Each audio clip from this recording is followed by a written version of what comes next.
Tanggap, kembali lagi di Ngobrol Siaga, podcast yang ngobrolin soal bencana tapi nggak bikin panik. Bareng aku Ridwan Derajat.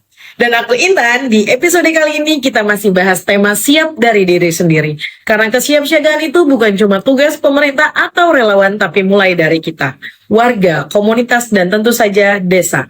Hari ini kita mau cerita pengalaman jadi fasilitator Desa Tangguh Bencana di Sumatera Utara sejak tahun 2019 hingga 2023. Benar Intan, mulai dari turun ke lapangan, kumpul bareng warga, sampai bikin jalur evakuasi bareng-bareng, semua itu jadi bagian penting ngebangun desa yang tangguh dan siap hadapi risiko bencana. Kamu tahu nggak, jadi fasilitator di program Desa Tangguh Bencana itu nggak cuma soal bikin peta risiko atau kasih pelatihan saja ke warga.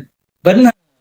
Ini soal ngebangun kesadaran warga desa, ibu-ibu rumah tangga, sampai kepala dusun buat siap menghadapi bencana. Yap, setuju. Sesuai Perka BNPB nomor 1 tahun 2012, tugas kita sebagai fasilitator itu jelas, mendampingi masyarakat, membentuk dan mengembangkan desa yang tangguh terhadap bencana. Benar Intan.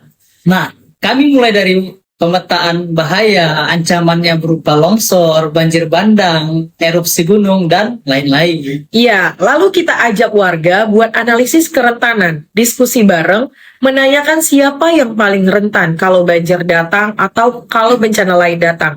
Anak-anaknya bagaimana, lansianya bagaimana, dan petaninya juga bagaimana. Nah, dari situ kita dampingi bentuk forum pengurangan risiko bencana, lengkap dengan dokumen-dokumen dan jalur evakuasi dan simulasi evakuasi bencana.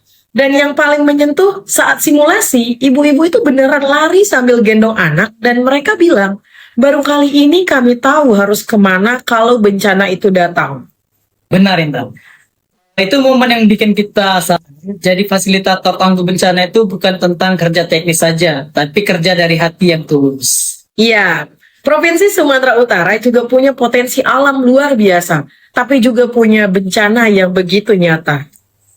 Dan kita semua bisa bantu mulai dari hal sederhana, edukasi, komunikasi, dan keterlibatan warga dalam menghadapi bencana. Karena desa tangguh bukan soal punya alat canggih, tapi tentang warganya yang paham, siap, dan saling jaga tentang akan terjadinya bencana. Salam tangguh, salam kemanusiaan, tetap waspada, tetap siaga, sampai ketemu di Ngobrol Siaga berikutnya.